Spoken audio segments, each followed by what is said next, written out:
Monsieur Eben? Oui, donc elle est déposée par Verardan et le PTB à ce stade-ci. Ok. Donc effectivement, je ne vais pas lire le détail de la motion ici. Par contre, je voudrais mettre quelques petits mots pour un peu introduire pourquoi on fait ça. Donc, avant d'entrer sur le fond de la motion proposée, j'aimerais la contextualiser, dire pourquoi, si nous arrivons à dégager une majorité sur ce texte, ce qui est notre souhait, ce sera le signe d'une dynamique nouvelle pour notre ville. Un grand nombre de soucis que connaît Liège sont liés à l'étalement urbain, au fait que de plus en plus d'usagers de notre ville et de ses infrastructures font le choix d'habiter hors de celle-ci. En conséquence, ce sont chaque jour des dizaines de milliers de voitures qui tentent de pénétrer en ville, qui polluent notre air avec un impact direct et massif sur notre santé, qui créent d'immenses bouchons, que le chantier du tram accentue sans doute, mais qui sont d'abord le fait de ce flux immense de voitures, qui envahissent notre espace public et se garent partout et surtout n'importe où. Ce sont des dizaines de milliers de citoyens qui ne payent pas leurs impôts à Liège, mais qui souhaitent bénéficier de tout ce que nous y finançons, des voiries, des piscines, des crèches, des écoles, théâtres, opéras, etc.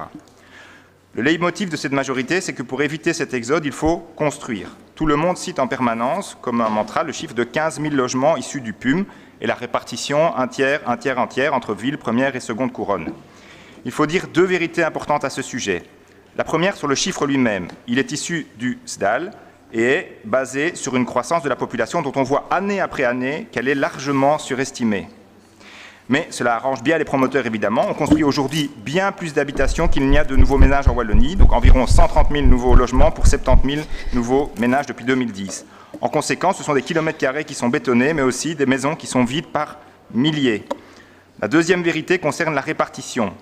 À Liège, nous perdons des habitants tout en construisant. C'est notamment pourquoi, avec Verardan, nous pensons que nous avons d'urgence besoin de mieux répertorier et taxer les immeubles laissés inoccupés pour les remettre sur le marché et les réoccuper. On est déjà intervenu sur ça plusieurs fois.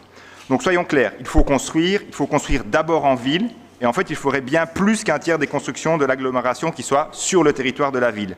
Mais il faut construire sur base d'un profil sociodémographique et de chiffres de population actualisés, comme nous le réclamons, afin de construire ce dont on a réellement besoin.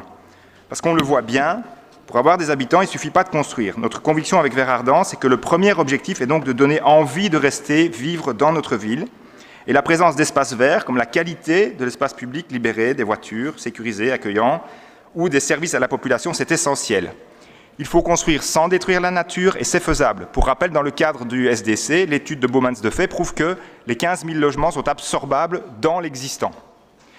En construisant mal, on fait parfois fuir plus d'habitants que l'on en accueille. C'est ce que l'on fait bien trop souvent à Liège à notre estime. Et c'est ce qui va se passer si on urbanise par petits bouts et sans réflexion globale le site de la Chartreuse. Lorsque le collège a validé le projet Matexi sur un site classé, je le rappelle, et l'ouverture de voiries nécessaires à sa réalisation, Madame Defraigne a signalé que tout le reste du site était, je cite, sanctuarisé. On sait désormais que ce n'est pas le cas. Le bureau Valentini, mandaté par un potentiel acquéreur du terrain d'Imo-Chartreuse, a discrètement tâté le terrain auprès des organisations de riverains ces derniers mois et très probablement également auprès de vous. Soyons clairs, le fort des Hollandais, qui fêtera ses 200 ans l'an prochain, mérite d'être réhabilité et de trouver une nouvelle affectation. Mais y faire comme il propose, 220 logements, un immense parking souterrain, une maison de repos, une résidence-service, une crèche, des commerces, 2 voies d'accès, le tout au cœur de ce qui est devenu, de fait, un grand parc urbain et d'un site classé, je le rappelle, ce serait une pure folie. Et de manière générale, tout promoteur immobilier privé qui va venir pour réhabiliter le fort aujourd'hui très abîmé va devoir rentrer dans ses frais, dans sa logique, et donc proposer un projet bien trop grand et invasif. En outre, des logements de standing inaccessibles pour de nombreuses familles liégeoises. C'est pourquoi une des clés pour avoir un projet raisonnable sera forcément d'avoir un acteur public présent pour piloter une solution, comme l'a fait la SPI avec le projet sur le charbonnage du Hasard à Cherat. Notre demande, avec cette motion, c'est d'éviter de poser des actes irréparables.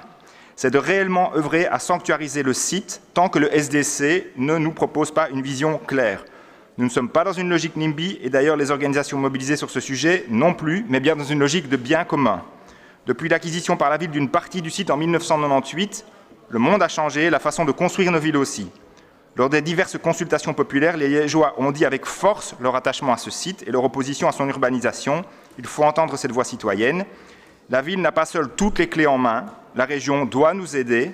La réalité du projet Matexi et celle du second projet est bien différente, mais nous pensons qu'il est possible de trouver des solutions pour éviter des actes irréparables dans les deux dossiers. Et c'est en ce sens que nous déposons cette motion qui demande simplement d'attendre avant de faire la moindre construction sur ce site. Et je vous remercie.